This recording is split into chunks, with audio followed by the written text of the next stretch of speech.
नमस्कार दोस्तों, स्वागत है आप सभी का आपके अपने YouTube चैनल आज स्टडी ऑफिशियल पर।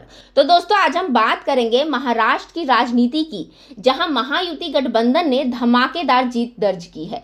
महायुति की इस लहर ने महाविकास अघाड़ी का किला गिरा दिया है।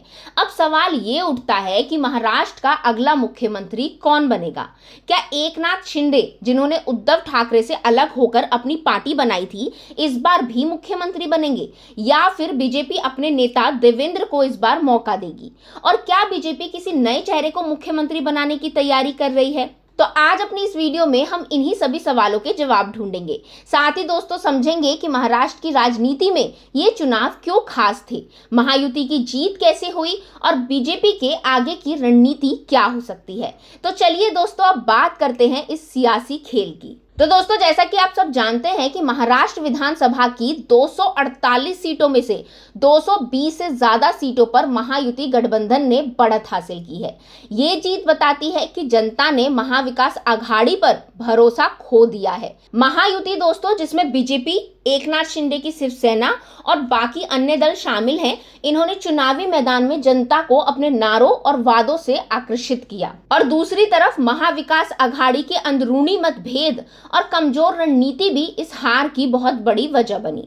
जनता ने इस बार महायुति पर अपना विश्वास जताया है और इसका असर अब महाराष्ट्र की राजनीति पर साफ दिख रहा है। चलिए अब बात करते हैं अपने सबसे बड़े सवाल की कि महाराष्ट्र का अगला मुख्यमंत्री कौन बनेगा। क्या एकनाथ शिंदे फिर से मुख्यमंत्री बनेंगे?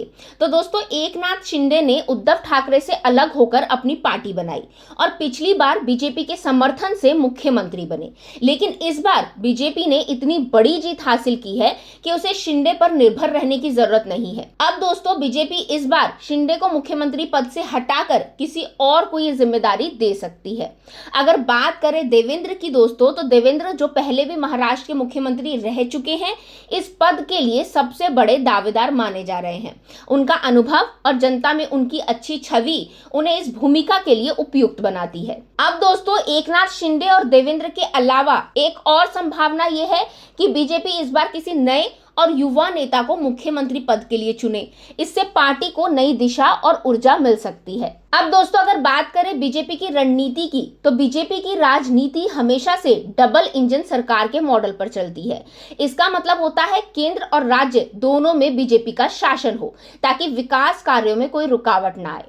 अमित शाह और नरेंद्र मोदी जी की जोड़ी ने हमेशा ये सुनिश्चित किया है कि पार्टी के अंदर हर स्तर पर वफादारी बनी रहे।